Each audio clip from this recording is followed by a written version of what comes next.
በእስራኤልና ሐማስ መካከል በተለያዩ ጊዜያት የተኩስ አቁም ስምምነቶች ቢደረጉም ስምምነቶቹ በተደጋጋሚ በመጣሳቸው ምክንያት ዘላቂ ሰላም ሊሰፍን አለመቻሉ ይገለጻል። በእስራኤልና ሐማስ መካከል ጥቅምት 10 ቀን የተደረሰው የተኩስ አቁም ስምምነት በአሁኑ ወቅት በስራ ላይ መሆኑ ይታወቃል። የጋዛን የተኩስ አቁም ስምምነት ወደ ቀጣዩ ምዕራፍ ለማሸጋገር የአሜሪካ የመካከለኛው ምስራቅ ልዩ መልእክተኛ ስቲቭ ዊትኮፍ በሚያሚ ፍሎሪዳ ከኳታር፣ ግብጽ እና ቱርክ ከፍተኛ ባለስልጣናት ጋር እንደሚወያዩ ተገልጿል። ይህ ውይይት የሚካሄደው እስራኤል በተደጋጋሚ የተኩስ አቁም ስምምነቱን እየጣሰችና በመቶዎች የሚቆጠሩ ፍልስጤማውያን እየተገደሉ ባሉበት ወቅት ነው። ዊትኮፍ ከሶስቱ ሀገራት ተወካዮች ጋር በመገናኘት እስራኤል በጋዛ ላይ የከፈተችውን ጦርነት ለማስቆም በታቀደው ስምምነት ዙሪያ እንደሚመክሩ የዋይት ሀውስ ባለስልጣናት ተናግረዋል።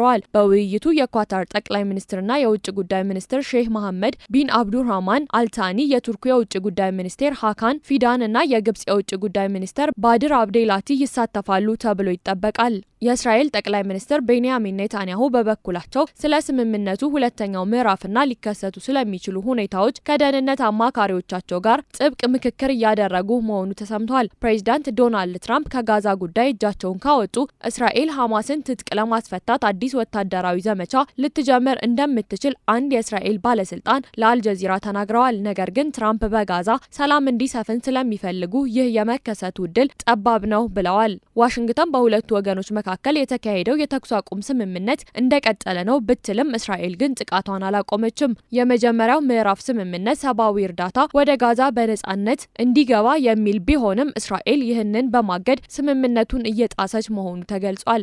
የተኩስ አቁሙ ተግባራዊ ከተደረገባቸው ባለፉት 69 ቀናት ውስጥ እስራኤል በ58ቱ ቀናት ጥቃት የፈጸመች ሲሆን ምንም አይነት ሞትና ጉዳት ያልተመዘገበባቸው 11 ቀናት ብቻ መሆናቸውን መረጃዎች ያሳያሉ።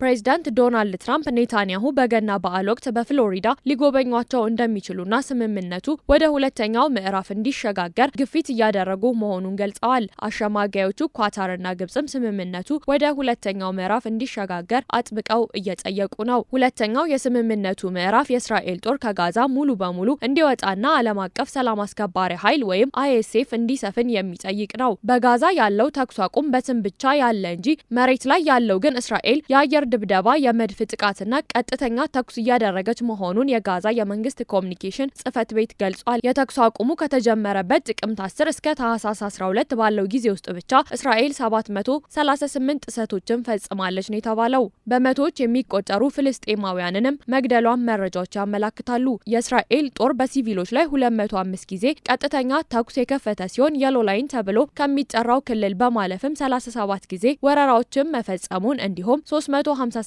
ጊዜ የቦምብና የመድፍ ጥቃቶችን ማድረሱን የጽህፈት ቤቱ መግለጫ ያሳያል። የኳታር ጠቅላይ ሚኒስትር የእስራኤል የዕለት ተዕለት ጥሰቶች አጠቃላይ ስምምነቱን አደጋ ላይ እየጣሉት መሆኑን አስታውቀዋል። በተጨማሪም ጦርነቱን ለማስቆም ስምምነቱ በፍጥነት ወደ ሁለተኛው ምዕራፍ ሊሸጋገር ይገባል ያሉት። በሌላ በኩል የእስራኤል የደህንነት ባለስልጣናት ሐማስ ትጥቅ ካልፈታ በስተቀር የእስራኤል ጦር ከጋዛ እንደማይወጣና የሎ ላይን የተባለው አካባቢ አዲሱ የእስራኤል ድንበር መሆኑን እየገለጹ ነው ተብሏል። ከዚህም በተጨማሪ በቅርቡ በጋዛ የተከሰተው ከባድ ዝናብና አውሎ ነፋስ ቢያንስ 13 ሰዎችን የገደለ ሲሆን በመቶዎች የሚቆጠሩ ቤተሰቦች ከመኖሪያቸው እንዲፈናቀሉ አድርጓል።